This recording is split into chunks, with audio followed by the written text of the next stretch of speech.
Me deram esse tema, amando a igreja real. Muito obrigado, Cristiano, por colocar local, se nós combinamos igreja real. Muito obrigado, quero agradecer ao Cristiano, que provavelmente influenciado pelo Sávio, tentou fazer uma pegadinha achando que eu não iria olhar para cá, mas o tema é amando a igreja real. E por que amando a igreja real? Porque é muito difícil amar o que é real. Por isso que é impossível, se não for por Deus, amar você. Você não é uma pessoa amável, você é ruim, muito ruim, mais ruim do que eu estou pensando agora ao olhar para você. E sim, você pode devolver isso de maneira muito tranquila, dizendo, você também é ruim. Sim, eu sou. Olhe para o irmão que está ao seu lado e diga, você é péssimo. Não, você não precisa dizer isso. E a igreja local é formada de pessoas reais. Isso complica muito a igreja. Como seria bom uma igreja formada de pessoas ideais? A igreja propaganda de margarina seria uma das grandes invenções da história. Aquela igreja sem problemas, aquela igreja sem defeitos. Mas nós poderíamos facilmente dizer que a minha igreja e a sua igreja e qualquer igreja no mundo está longe, mas muito longe de ser amável. E eu queria começar a falar sobre alguns motivos que demonstram isso, como é difícil amar a igreja por algumas características que estão na própria igreja. A primeira é que as pessoas pecam mais do que deviam. Eu não sei se você sabe disso. Eu quero dizer, antes que as pessoas fiquem bravas comigo, de você imaginar que eu estou falando mal da sua igreja, que tudo isso é fruto de experiência pastoral, tá ok? Eu sei que em algumas igrejas isso não acontece, mas na minha igreja as pessoas pecam. E eu sou velho dessa coisa de igreja. Eu sou nascido num berço evangélico, então eu já sou evangélico há 32 anos. E aí então... Parabéns por vocês também estarem sendo profundamente influenciados pelo Sávio. E eu sempre ouvi o pastor da minha igreja, quando eu era criança, dizendo assim, olha, nós pastores sabemos o que acontece, pode ser que às vezes a gente não fale, mas nós sabemos o que está acontecendo. E naquela época, na nossa infância, era mentira. Porque não tinha um negócio que agora, para desgraça pastoral, tem rede social.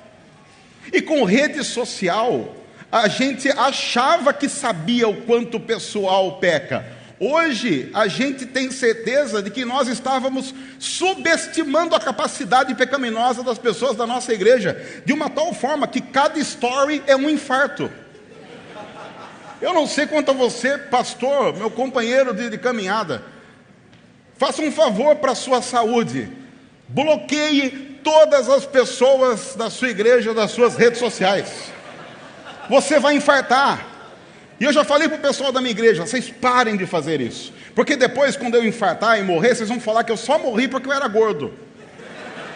E não é verdade. É cada história que eu vou te dizer. Dá uma angústia. Eu não sei se você já teve essa experiência de ver que tal pessoa da igreja colocou uma história, fica vermelhinho, volta assim, e você faz assim com o dedo. Ai, Senhor, tem misericórdia. As pessoas pecam. Segundo, o pastor também peca. Porque daí eu esqueci que eu também tenho rede social. E provavelmente quando algumas pessoas veem a minha rede social, falam assim, olha lá. Eita, mas não aprende. E se você tem alguma dúvida de que você não é tão bom assim, eu quero sugerir a você uma entrevista que as nossas esposas chamam de DR. Qualquer discussão de relacionamento matrimonial acaba com a presunção de achar que nós somos mais do que somos. Para quem não sabe, DR é aquele momento separado do casamento em que a esposa pode dizer tudo o que ela pensa a seu respeito sem que você possa dizer um A sequer. E esse mesmo pastor que peca nem sempre prega bem. Aliás, você já deu uma olhada nos esboços antigos? É uma vergonha alheia. Esses dias a Débora resolveu fazer umas limpezas lá em casa. E aí ela falou assim, vai lá fazer. E então eu fui pegar, eu achei uma sacola de esboços antigos, aqueles que a gente escrevia ainda à mão. E aí eu comecei a olhar um, olhar dois, olhar três, fui colocando dentro de uma sacola. A Débora falou assim, a gente guarda onde isso? No lixo. depois de incinerar. Gente, como tem pregação ruim minha. É por isso que os irmãos da minha igreja fazem os stories. É para descontar a raiva. Ah, pregou desse jeito, vou fazer 6 stories essa semana. A liderança da igreja é falha. Aliás, você já notou como muitos líderes não estão conseguindo cuidar adequadamente das suas famílias? Estão desesperados para acabar logo o tempo do mandato deles? E o pior, quando eles acabarem o mandato e saírem da liderança, eles vão descobrir que o problema não era nem a liderança em si. E isso vai dar desespero. Os ministérios carecem de gente para trabalhar. Gente, como falta gente para trabalhar em qualquer igreja real desse mundo. E o pior é que esses ministérios da igreja real nem de longe conseguem competir com os ministérios que estão aí fazendo sucesso nas redes sociais. Ministérios que estão aí bombando no YouTube, que tem muito mais estrutura, muito mais dinheiro, muito mais monetização do que qualquer coisa que a sua igreja vá pensar em fazer. E às vezes o ministério da sua igreja local, cheio de falhas, está competindo com esses ministérios. A gente raramente, inclusive, pode dizer, entre outras as coisas, porque para mim isso, inclusive, é um referencial de igreja boa, aquela igreja que fala assim, ai, que igreja legal. Mas você já notou como a maioria das nossas igrejas não tem banheiro de shopping? Por que eu estou dizendo isso? Porque isso é referencial de igreja boa. Você entra naqueles... Tem umas igrejas que você entra no banheiro, você fala, o culto podia ser aqui. Mas a maioria das igrejas do nosso país, como eu escrevi há um tempo, não tem nem papel de folha dupla. E não é porque o pessoal quer fazer mal para você não, meu irmão, minha irmã.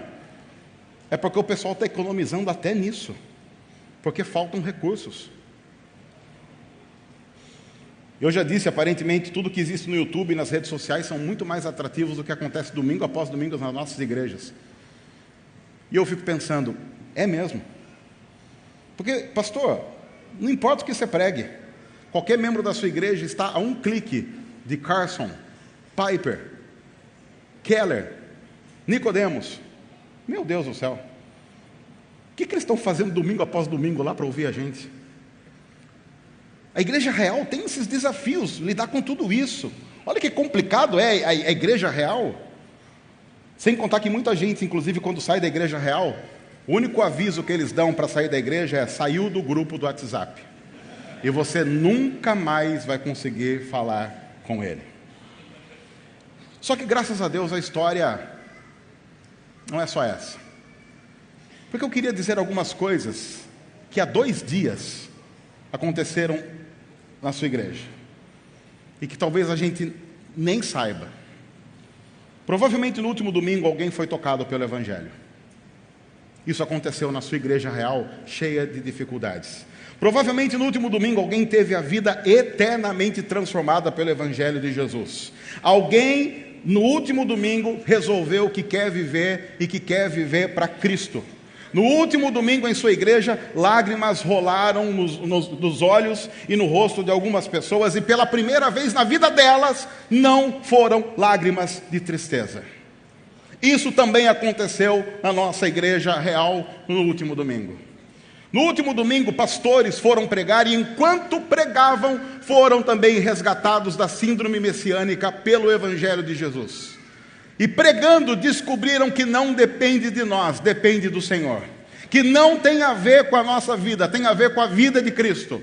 Não tem a ver com o nosso desempenho, tem a ver com o que aconteceu na cruz. E fomos libertos no último domingo das dores de achar que nós carregamos a igreja real nas costas. Porque isso não acontece, ela já foi comprada na cruz.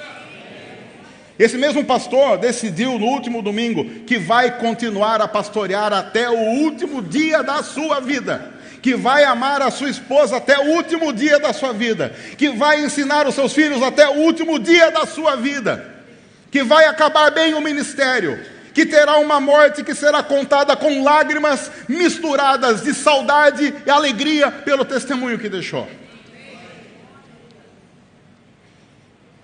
Alguns líderes foram convertidos no último domingo em nossas igrejas reais. e foram convencidos de que eles deveriam mesmo estar ali domingo após domingo, e que isso trará consequências benéficas na forma como eles pastoreiam suas famílias, na forma como eles amam os seus filhos. E decidiram que o exercício público da liderança cristã será um testemunho do exercício privado do cristianismo. E quando terminar o mandato, não importa se o mandato vai continuar, se eles serão reeleitos ou não, eles simplesmente dirão, ordenados, investidos ou não, nós continuaremos a servir a Jesus até o fim das nossas vidas. E isso aconteceu na sua igreja no último domingo.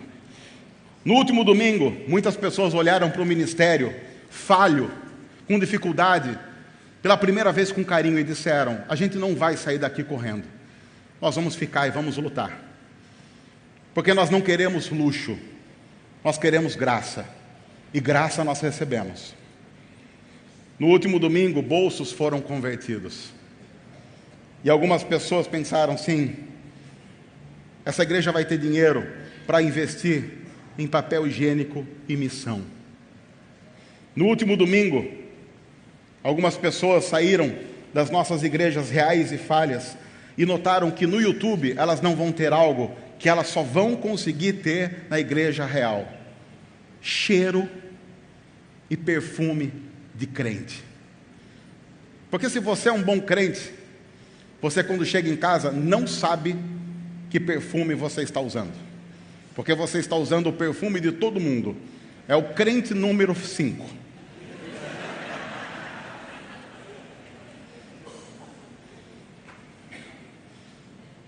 Que Deus me livre de não voltar no domingo para casa com um abraço de Dona Miriam, uma senhora da igreja que todo domingo está lá, com seus quase 80 anos de vida amando a Jesus. Que Deus me livre de não ter uma igreja real, que no dia 21 de janeiro, há poucos meses, esteve comigo no pior e no mais lindo dia da minha vida. O dia em que a minha família enterrou o meu pai. E que desde o início do velório até o fim, a igreja ficou lá o tempo todo. No meio de janeiro, um calor insuportável debaixo do sol, 2 irmãs da igreja, grávidas de 8 meses, ficaram lá até o fim. E eu disse para a minha igreja feia e real, eu nunca vou me lembrar do que vocês disseram, porque eu não estava em condição de quase entender nada, mas eu sempre vou me lembrar que vocês estavam lá. A igreja real. O YouTube não estava lá. A minha igreja estava lá. Cheiro de crente, rosto de crente, sorriso de crente. No fim, pode ser muito difícil mesmo amar a nossa igreja real, porque ela tem tantas falhas. Mas no fim do dia, se você for dormir sem a realidade e a presença da igreja real, o que sobra? Sobra o que a nossa cultura tem ensinado, você a amar o que é fake. Mas lembre-se que só é possível de verdade amar o que é real. Celebre a Deus por sua igreja, que tem tudo que uma igreja real precisa ter. No fim, a gente pode até entender que essa igreja é difícil de ser amada, mas ela vai ser assim apenas aos nossos olhos falhos, pois ela foi comprada, redimida e tem sido cuidada pelo Salvador, que tem a tem bela aos seus próprios olhos. Nós amamos a igreja real porque nada é mais fake do que amar a igreja ideal em detrimento da real que está lá todos os dias. Jesus, quando morreu pela igreja real. Por isso, na cruz, ele não estava idealizando, mas realizando. A nossa igreja, a sua igreja, minha igreja, não é um case de sucesso, e não precisa. Até porque a vida da igreja real demonstra algo que nós sabemos muito bem. Nós precisamos de um Salvador. Até o dia em que a igreja real se tornará, então, quando os céus se abrirem, enfim, a igreja ideal. E no exato momento em que ela se tornar a igreja ideal, ela também se tornará eternamente, mais uma vez, a igreja real. E é nela que nós estaremos eternamente. Ame a sua igreja real. Que Deus os abençoe.